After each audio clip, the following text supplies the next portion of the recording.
La Iglesia Adventista del Séptimo Día nos ofrece a través de su departamento de escuela sabática conocer mucho más a Jesús el Creador, el Sustentador y el Salvador, por medio de historias auténticas, dramáticas que atraerán la mente infantil y juvenil, las cuales nos harán experimentar los principios divinos, produciendo en nosotros felicidad y esperanza mientras vemos la muerte a nuestro alrededor en este tiempo desastroso.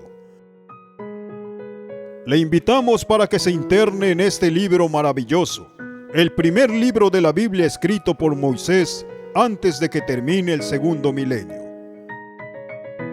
Misión TV presenta el Génesis.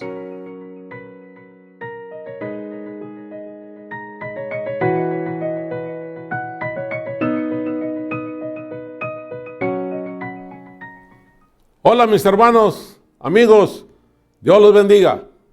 Ha llegado el momento de estudiar la lección número 3, Caín y su legado, para el 16 de abril.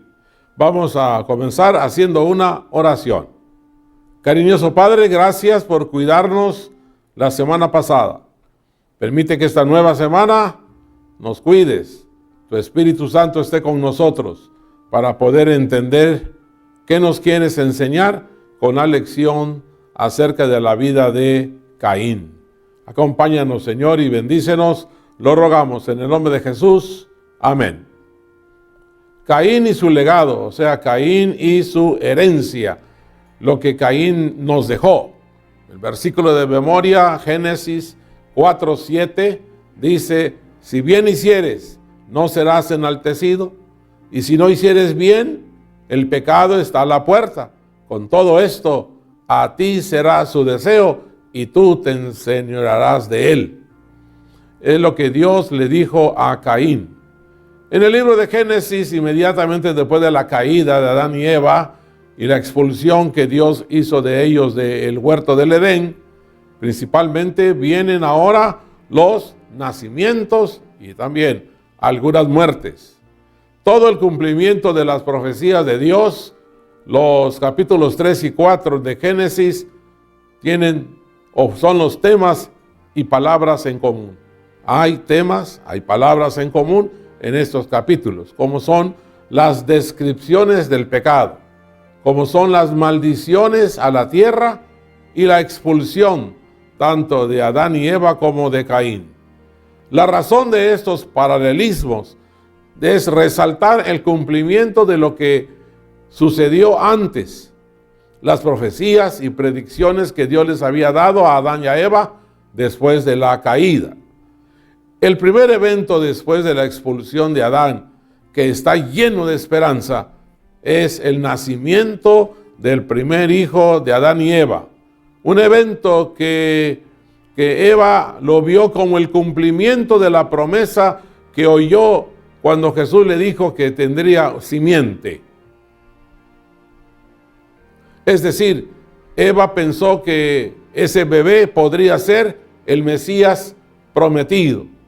Los siguientes eventos, el crimen de Caín, el crimen de Lamec, la disminución de la longevidad y el aumento de la maldad, son todos los cumplimientos de la maldición pronunciada en Génesis 3. Sin embargo, aún así, no todo está perdido.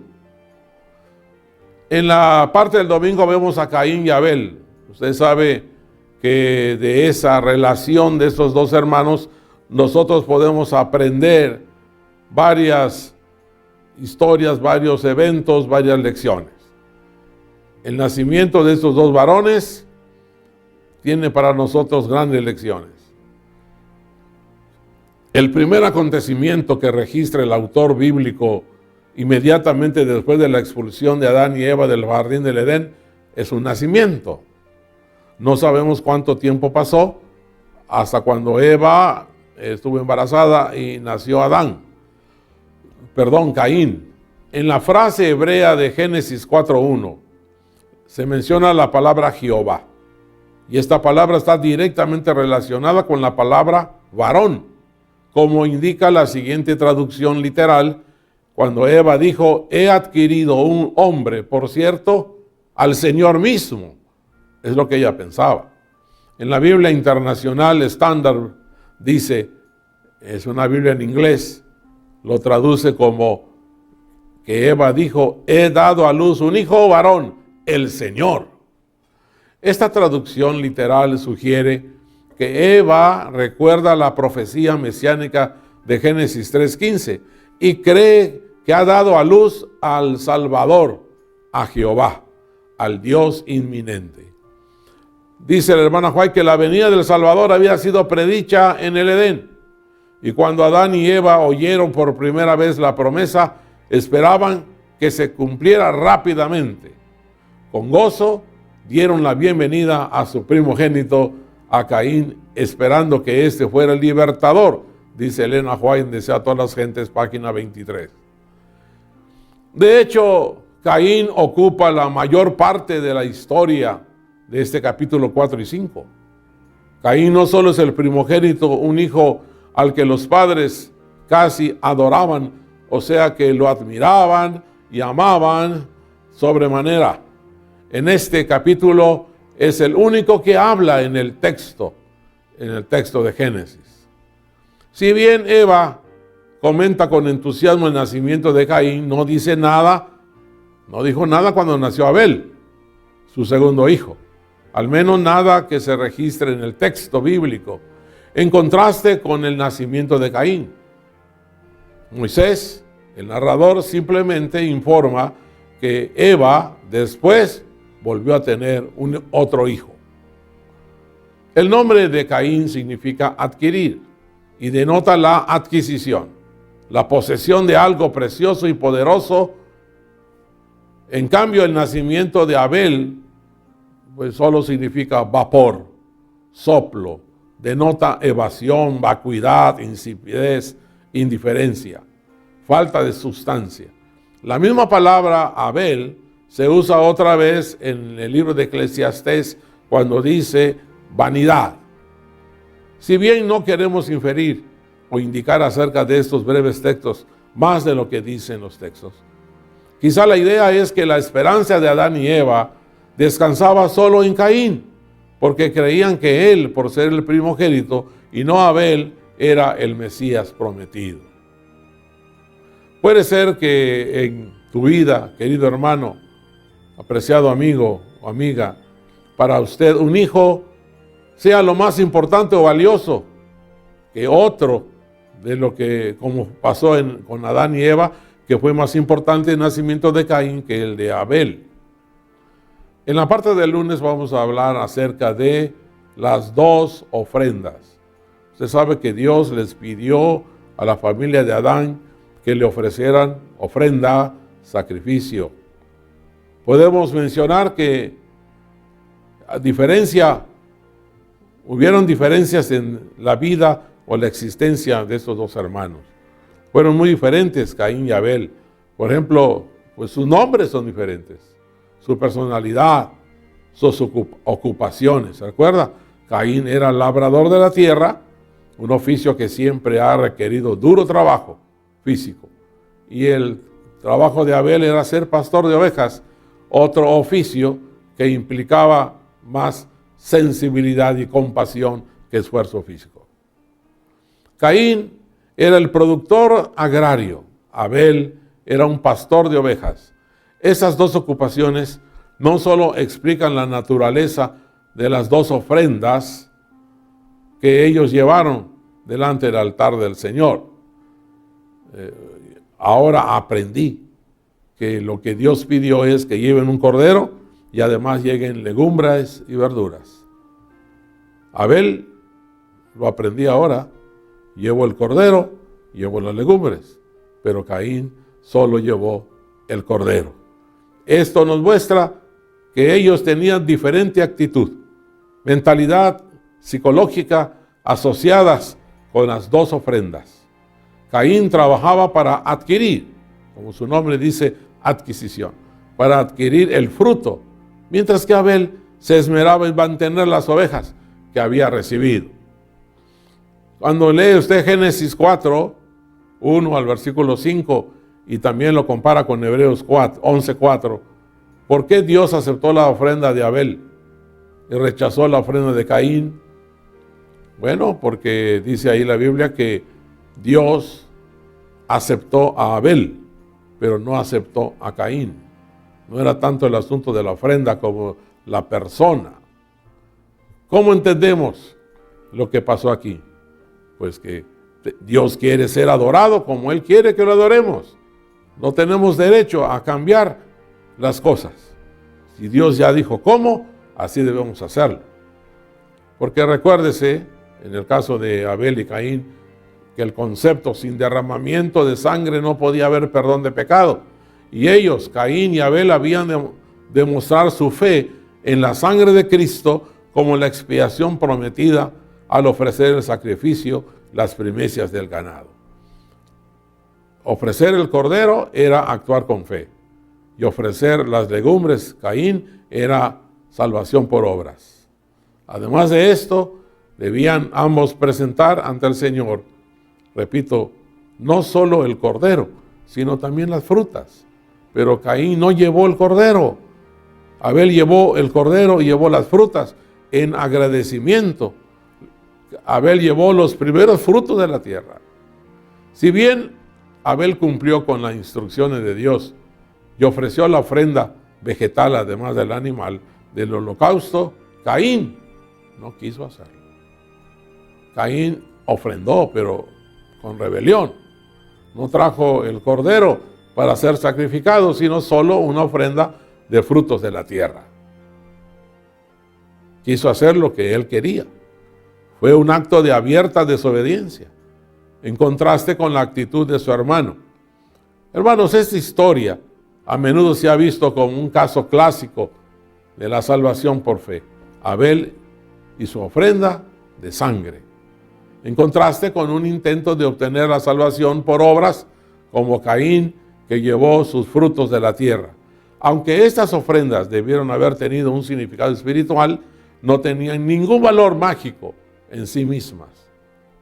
Siempre fueron meros símbolos, imágenes, que apuntaban al Dios que ofrecería al pecador no solo sustento, sino también redención.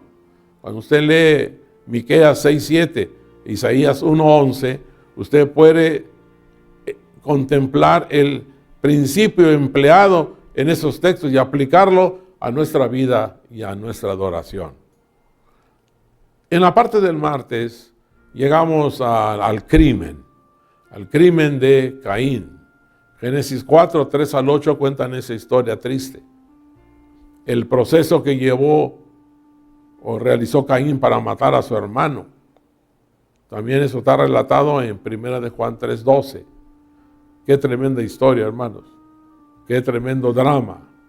Caín tuvo una doble reacción. Primero, se ensañó Caín en gran manera y decayó su semblante, dice Génesis 4:5. Al parecer, la ira de Caín estaba dirigida a Dios y también a Abel.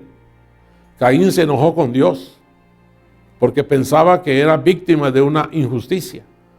Y se enojó con Abel porque estaba celoso de su hermano. ¿Celoso de qué? Solo de que Dios lo prefería, pero porque era obediente. Cualquiera que haya sido el problema entre Caín y Abel, Caín estaba deprimido porque su ofrenda no había sido aceptada. Las dos preguntas de Dios que se registran en Génesis 4:6 se relacionan con las dos condiciones de Caín. Fijémonos que Dios no acusa a Caín, como tampoco acusó a Adán ni a Eva. Dios hizo preguntas no porque no sepa ya la respuesta, sino porque, por ejemplo, la primera pregunta, quiere que Caín reflexione sobre sí mismo.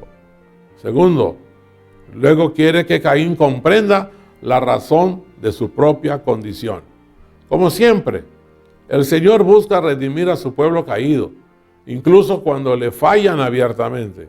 Después de hacer estas preguntas, Dios aconsejó a Caín de la siguiente manera. Le dijo, en primer lugar, Dios exhorta a Caín a hacer lo bueno. En segundo lugar, le pide que obre rectamente. Es un llamado al arrepentimiento y a cambiar de actitud. Dios le promete a Caín que será aceptado, que será perdonado. Y en cierto sentido está diciéndole a Caín, puede contar con la aceptación de Dios, pero tiene que hacer en los términos de Dios y no en los términos de Caín. Todo el tiempo pasa eso, desde Caín hasta el día de hoy. Muchas personas quieren que Dios los acepte a como ellos quieran, y es al contrario. Nosotros tenemos que hacer lo que Dios nos pide en su palabra. Por otro lado, si no haces lo bueno, le dijo Dios a Caín, el pecado está a la puerta y te seducirá, pero tú debes enseñorearte del pecado. El consejo de Dios ha revelado la raíz del pecado y esta raíz se encuentra dentro de Caín mismo. Aquí nuevamente Dios aconseja a Caín y busca guiarlo por el camino que debe seguir. El segundo consejo de Dios se refiere a la actitud que debe asumir ante este pecado, el pecado que está a la puerta. Dios le dijo, está al acecho y ansioso por controlarte. Dios recomienda el autocontrol. Le dice, tú debes dominarlo y tú debes ser tu amo. Uno debe tener autocontrol, voluntad para no ceder a la tentación. El mismo principio resuena en la carta del apóstol Santiago, cuando explica que cada uno es tentado cuando se deja llevar y seducir por sus propios malos deseos. El Evangelio nos ofrece la promesa de no solo del perdón por el pecado, sino también de la victoria sobre el mismo. En definitiva, Caín no tenía a nadie a quien culpar. No tuvo a quien culpar como lo hizo su papá y su mamá, cuando culparon a otros por su pecado. ¿No es así con todos nosotros también? Que cometemos pecados y queremos culpar a alguien. ¿Quién nos enseña, hermanos, esta desafortunada historia? ¿Qué nos enseña sobre el libre albedrío? El libre albedrío que Dios nos ha dado y que no nos obliga a obedecer. Dios no te obliga a obedecer. En la parte del miércoles vamos a ver el resultado, el castigo de Caín. Cuando leemos Génesis 4, 9 al 16, ¿por qué Dios pregunta, ¿dónde está Abel tu hermano? ¿Cuál es la conexión entre el pecado de Caín y el hecho de que él se convirtiera en errante y extranjero en la tierra? La pregunta de Dios a Caín es parecida a la que le hizo Dios a Adán en el Edén. ¿Dónde estás tú? Este eco sugiere que existe un vínculo y un parecido entre el pecado de Adán en el Edén y el pecado de Caín.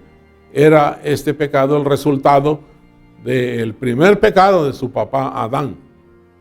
Sin embargo, Caín no reconoce su pecado. Adán sí reconoció su pecado, pero Caín no reconoció su pecado. Al contrario, lo negó. Adán reconoció su pecado, no negó nada, pero lo único que hizo que le echó la culpa a Eva. Desafía abiertamente a Dios, Caín, quien no pierde tiempo al confrontarlo con su crimen. Cuando Dios formula la tercera pregunta, ¿qué has hecho?, ni siquiera espera una respuesta. Le recuerda a Caín que él lo sabe todo, porque la voz de la sangre de Abel, dice, le ha llegado desde la tierra. Un entendimiento de que Dios está al tanto del asesinato y responder a ello. Dios sabe todo de nosotros. Dios conoce nuestras pruebas, nuestras tentaciones y por qué caemos. En Génesis 4:14, ¿qué importancia tienen las palabras de Caín? De tu presencia me esconderé. ¿Se acuerdan quién se escondió primero? Caín y Eva, sus padres. Como se derramó la sangre de Abel en tierra, esta vuelve a recibir una maldición, la tierra. Como resultado, Caín es condenado a vivir como un refugiado, lejos de Dios. Recién cuando Caín escucha la sentencia de Dios, recién ahí reconoce la importancia de la presencia divina, porque ahora comprende que Dios sí lo vio, sí sabe todo, porque sin ella, ahora Caín teme por su vida. Incluso después de asesinar a sangre fría a su hermano y de su actitud desafiante, todavía el Señor le muestra misericordia, y aunque Caín se alejó de la presencia del Señor, el Señor todavía le brindó un tipo especial de protección.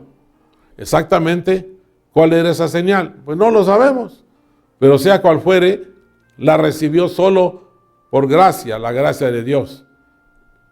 De tu presencia me esconderé. Nadie se puede esconder de la presencia de Dios. Pues llegamos a la parte del jueves para ver la maldad del hombre. Cuando usted lee Génesis 4, 17 al 24, nos presenta el legado de Caín, la herencia que Caín dejó a la humanidad. Su crimen espantoso abrió el camino para la creciente maldad de la humanidad. El nieto de Caín se llamó Lamec, el nieto de Caín. Hay una tremenda historia ahí oculta. Se refiere al crimen de Caín en contexto con el suyo, el de Lamec. Esta comparación entre el crimen de Caín y el crimen de Lamec es reveladora. Mientras Caín guarda silencio sobre su único crimen registrado, Lamec parece estar jactándose de su crimen y lo expresa en un canto. ¡Qué burlón! Si bien Caín pide la misericordia de Dios, no se registra que alguna vez Lamec también se humillara y pidiera lo que su abuelo había pedido, misericordia. Mientras que Caín es vengado 7 veces por Dios, Lamec cree que él debiera ser vengado 70 veces, 7. Un indicio de que Lamec es muy consciente de su culpa, de adulterio, de bigamia. Además, Caín es monógamo, una sola esposa, no sabemos quién es. Pero Lamec introduce en la historia de la humanidad la poligamia, porque la Biblia dice específicamente que tomó para sí 2 mujeres. Qué grosería tan grande comete cualquier hombre de tener 2 mujeres, tener un esposo, un amante o como sea, tener 2 mujeres. Ese desarrollo creciente del pecado, de la burla, con la intensificación y la exaltación del mal, definitivamente ha afectado a todas las siguientes generaciones de cainitas. Inmediatamente después de este episodio de la maldad de la familia de Caín, el texto bíblico registra un nuevo acontecimiento que contrarresta la tendencia cainita. Dice la Biblia, conoció de nuevo Adán a su mujer y el resultado fue el nacimiento de Set, nombre que le puso Eva a su tercer hijo para indicar que Dios había sustituido con este hijo la vida de Abel. Por cierto, la historia del nombre de Set significa pondré, y de esta manera da comienzo a la profecía mesiánica con Set. La simiente mesiánica se transmitirá en el linaje setita de Set. Posteriormente, el texto bíblico da el registro del linaje mesiánico que comienza con Set.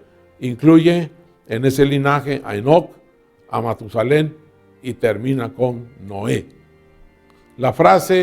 Hay 2 frases importantes, los hijos de Dios. Se refiere al linaje de Set, porque están destinados a preservar la imagen de Dios. Por otro lado, la identificación de las hijas de los hombres parece tener una connotación negativa, ya que se contrasta la descendencia de quienes son conforme a la imagen de Dios con quienes son conforme a la imagen de los hombres. Y es bajo la influencia de estas hijas de los hombres que los hijos de Dios tomaron para sí mujeres, escogiendo entre todas, lo que indica la dirección equivocada que estaba enfilándose ahora la humanidad. En Génesis 6 encontramos el testimonio poderoso de la corrupción del pecado. Nosotros debemos desde ahora hacer todo lo posible, con la ayuda de Dios, para erradicar el pecado de nuestra vida. Nosotros no debemos permitir que la sociedad, nuestra familia y la iglesia sigan habiendo amantes, que sigan casándose con personas de otra religión, que sigan casándose sin amor, que sigan casándose como consecuencia del pecado. En la parte del viernes, para estudiar y meditar, vemos que la consabida frase Enoc caminó con Dios significa que Enoc tenía un compañerismo íntimo y cotidiano con Dios. La relación personal de Enoc con Dios era tan especial que Dios se lo llevó.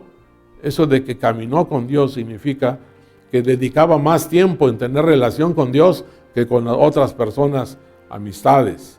Eran para ellos más importante estar en relación con nuestro Dios. Después, más adelante, se menciona que también Noé caminó con Dios. Fíjate, mi hermano, que Noé, mientras construyó el arca, estuvo en íntima relación con Dios. Y Noé murió como todos los demás seres humanos, incluyendo a Adán, incluyendo también a Matusalén. También es interesante notar que no se da ninguna razón para justificar esta gracia especial. Enoc se convirtió en el predicador de la justicia e hizo saber al pueblo lo que Dios había revelado. Los que temían al Señor buscaban a este hombre santo para compartir su instrucción y sus oraciones. También Enoc trabajó públicamente, dando los mensajes de Dios a todos los que querían oír las palabras de advertencia. Queridos hermanos, y así vemos la historia de Caín y su legado. Nosotros tenemos que aprender a evitar esas conductas, esa personalidad que tenía Caín, de ser caprichosos, de querer adorar a Dios a como yo digo, como yo creo, como yo supongo que es lo mejor. En la palabra de Dios tenemos indicaciones claras de cómo adorar y relacionarnos con Dios.